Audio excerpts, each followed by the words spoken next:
میں مصلے پہ رویا، تڑپا ساری ساری رات، یہاں تک کہ میرے قدم سوج کر پھٹ گئے، میرے قدموں سے خون نکلتا رہا۔ فرمایا میری امتی، تو سوتا رہا، محمد روتا رہا، تو دنیا کے مزے لیتا رہا، محمد تڑپتا رہا، سجدوں پہ سجدے، گریا پہ گریا۔ لیکن جب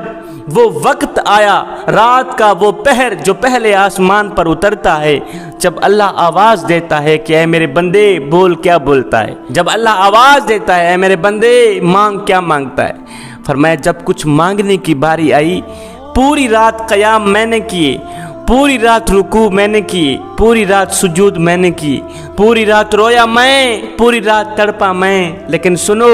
جب اللہ کی طرف سے کچھ مانگنے کی باری آئی تو میں نے اپنی بات ہی نہیں کی، میں نے اپنا ذکر ہی نہیں چھیڑا، اپنے خدا سے کچھ مانگتا رہا ہوں تو تمہاری بخشش کے لیے دعا ہی مانگتا رہا۔ میرے حضور علیہ السلام نے اپنے چچا کے قاتل کے گھر میں یہ پیغام بھجوایا کہ اگر تو کلمہ پڑھ کر مسلمان ہو جائے، اللہ کا بندہ بن جائے تو تجھے جنت مل سکتی ہے۔ اب یہ دشمن چہرہ چھپا کر گھر سے نکلا، کہاں جا رہا ہے؟ حضور علیہ السلام کے پاس جا رہا ہے، کیا کرنے؟ کلمہ پڑھنے۔ میرے حضور علیہ السلام صحابہ کے ہمراہ بیٹھے ہوئے، اب یہ چاچا کا دشمن ایک دم سامنے آیا، سب کے سامنے آیا، میرے حضور علیہ السلام کے سامنے کھڑے ہو کر اس دشمن نے چہرے سے کپڑا ہٹا کر فوراً ہی پڑھا، اشہد واللہ الہ الا اللہ وحدہ لا شریک لہ واشہد ان محمدًا عبدہ ورسولہ۔ جب اس ظالم دشمن نے چہرے سے کپڑا ہٹایا تو صحابہ نے تلواریں نکال لی، تو آپ نے صحابیوں کو فرمایا صحابیوں پیچھے ہٹ جاؤ، پیچھے ہٹ جاؤ، ایک آدمی کا مسلمان ہو جانا میرے نزدیک ہزاروں کافروں کو مارنے سے زیادہ عزیز ہے، ایک آدمی کا مسلمان بن جانا۔ اب میرے حضور علیہ السلام نے اس وحشی کو کہا